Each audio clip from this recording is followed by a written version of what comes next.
molecular explanation for the formation of round seeds and wrinkled seeds. Round seeds means round உருண்டை.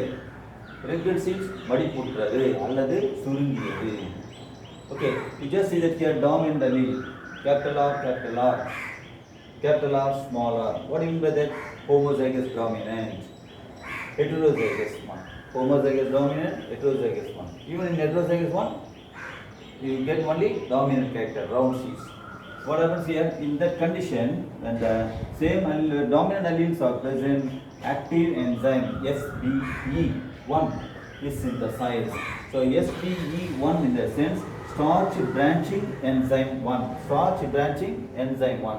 This enzyme, active enzyme, starch branching enzyme 1, active 1. So it converts linear branched starch amylose, linear branched starch amylose into branched starch amylopectin. So this amylopectin is insoluble in water, insoluble carbohydrate. Now, what happens here? When insoluble carbohydrate, the seeds become round. So you get round seeds. Why? Because only minimum loss. When insoluble carbohydrate is present, more food is present, less amount of water. So minimum loss of water, the seed remains to be round. Then recessive allele, mutant recessive allele. It's called mutant recessive allele, small r, homozygous 1. What happens here? Starch branching enzyme 1 is not synthesized. Starch branching enzyme SBE enzyme is inactive. Inactive SBE1 is produced. Of course, not the enzyme is not produced. That's why inactive SBE1. Now what happened here? Linear branch starch not converted into branch starch, but linear branch starch amylose becomes same. Linear unbranched starch. Linear unbranched starch becomes linear unbranched starch amylose, and then it accumulates more sucrose. That sucrose dissolved in water. So when after the formation of seed, when the seed gets dried, so that time what happens here, more water is lost and then seed remains to be wrinkled. So in that way wrinkled seeds are formed. Okay.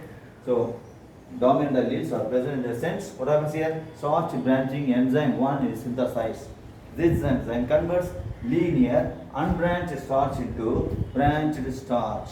Branched starch amylopectin. Here amylopectin. Now what happens here? It retains what? It does not allow water to evaporate. So only less amount of water present in the seeds. So insoluble carbohydrate, less amount of water is present. That less amount of water evaporates, but the seed remains to be round. But at the same time, mutant recessive allele, smaller, in the sense linear unbranched starch amylose fails to convert into branched starch. It remains to be linear unbranched starch amylose. Okay, so it is soluble in water, dissolved in water. So inactive enzyme, the enzyme is not produced.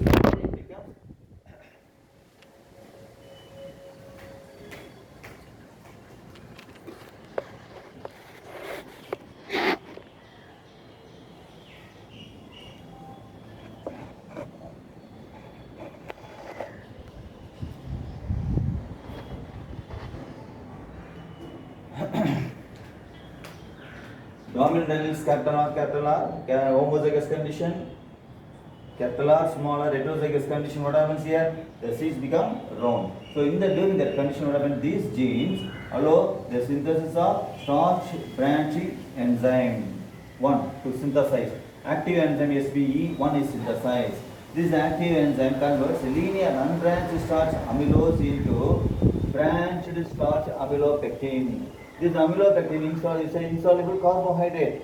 Now what it retains only less amount of water. So after the formation of seed, when the seed gets dried, only less amount of water, the seed remains to be round. Then next one about in the mutant allele, mutant gene smaller, it won't produce active enzyme. It produces inactive SBE1. SBE1 in the sense starch branching enzyme 1. So it fails to convert this linear unbranched starch amylose into branched starch. But it remains, those are the linear branched starch. It remains to be linear unbranched starch amylose. And then this linear branched starch amylose dissolved in water. Dissolved in water. Accumulates more sucrose and dissolved in water. And then after the formation of seed, the seed during the drying up of seeds, water is much of water is lost, and then the seeds become wrinkled. Wrinkled na suri. Okay, this is what. The next one about trihybrid cross.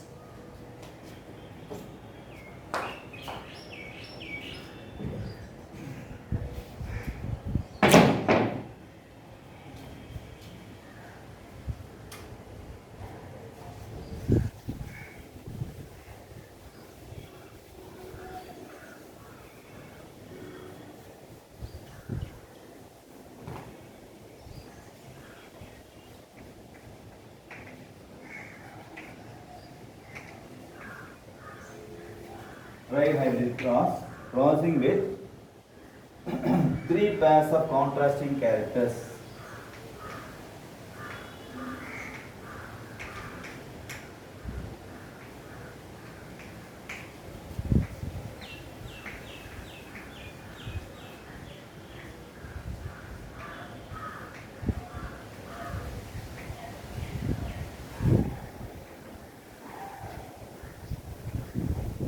Three pairs of contrasting characters is called trihybrid cross. Crossing with three pairs of contrasting characters is called trihybrid cross.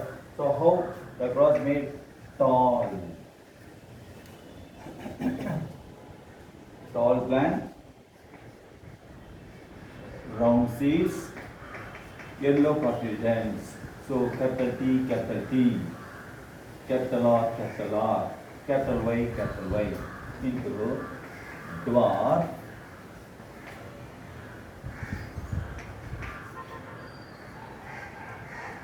wrinkled, green cotyledon, small t, small r, small y. So three pairs of contrasting characters, parents. Now what kind of gametes? T or Y. Capital T, capital R, capital Y. Here small t, small r, small y. Male gametes, female gametes. Now F1 trihybrid. Tall, round, yellow. It's a trihybrid. Trihybrid. The genotype of that one, capital T, small t, capital R, capital Y, small y. Now, the F1 dihybrid should produce how many types of gametes? The F1 dihybrid should produce 4 kinds of gametes. Monohybrid produces 2 types of gametes, whereas trihybrid produces 8 types of gametes. It produces 8 types of gametes. So, whereas in dihybrid produces how many types of gametes? 4 types of gametes. 4 into 4. Dihybrid produces 4 types of gametes.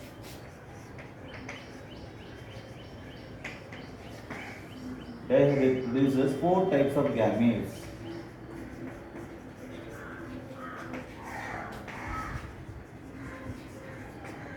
Capital R, capital Y, capital R, small r, capital Y, small r, small y, like that 4 types of gametes.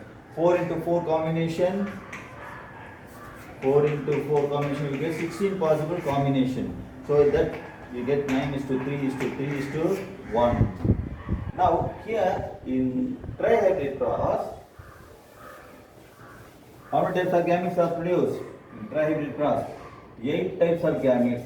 Trihybrid should produces 8 types of gametes.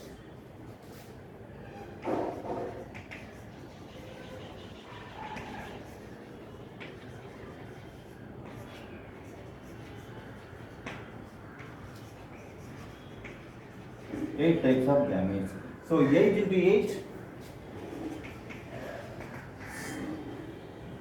64 possible combinations.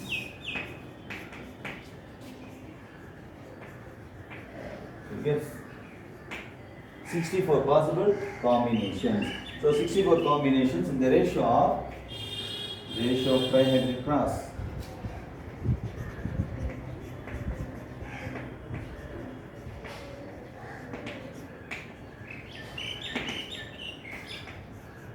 Seven is 2, 9 is 2, 9 is 2, 9 is 2, 3 is 2, 3 is 2, 3 is 2, 1.